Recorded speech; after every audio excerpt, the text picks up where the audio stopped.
बॉलीवुड अभिनेता ऋषि कपूर के निधन के 25 दिन बाद भी हर कोई सदमे में है।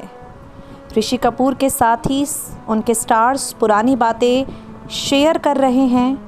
कई स्टार्स लॉकडाउन की वजह से ऋषि की प्रार्थना सभा में शामिल नहीं हो पाए, उनके अंतिम संस्कार पर शामिल नहीं हो पाए और सोशल मीडिया के ज़रिए अपनी संवेदनाएं लगातार व्यक्त कर रहे हैं।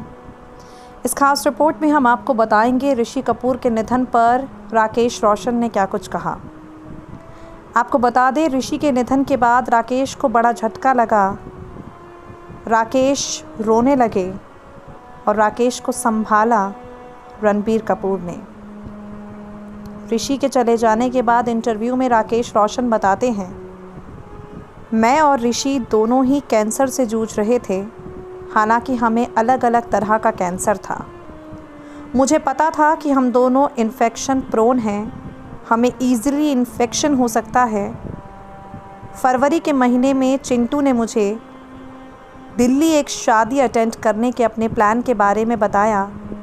मैंने उसे मना किया। मैंने चिंटू से कहा कि अभी तुम्हारा जाना ठीक नहीं है, इस तरह से दिल्ली मत जाओ क्योंकि हम दोनों इन्फेक्शन प्रोन हैं। ऋषि ने राकेश रोशन की बात नहीं मानी। वो फरवरी के महीने में दिल्ली आ गए और यहीं से परेशानियां शुरू हो गई।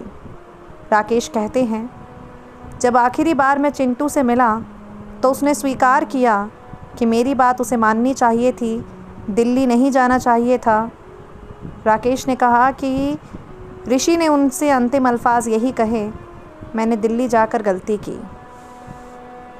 राकेश रोशन बताते हैं कि अपने दोस्त के बिना मैं काफ़ी अकेला हो गया हूँ।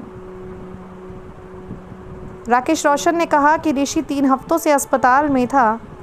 मैं जानता था कि आखिरी शाम उसकी तबीयत बहुत ख़राब है, लेकिन मैं क्या कर सकता था। हम ऐसे निराशाजनक समय में जी रहे थे, मैं वास्तव में नहीं जानता कि क्या कहना है, लेकिन मैं आपको बता देना चाहता हूँ कि मैं बहुत अकेला महसूस कर रहा हूँ। मैं बहुत ज़्यादा उसे याद कर रहा हूँ। बहुत सारी यादें हैं ऋषि के साथ जो मेरे सामने आ रही हैं। नेक्स्ट 9 न्यूज़ से मेघा की रिपोर्ट।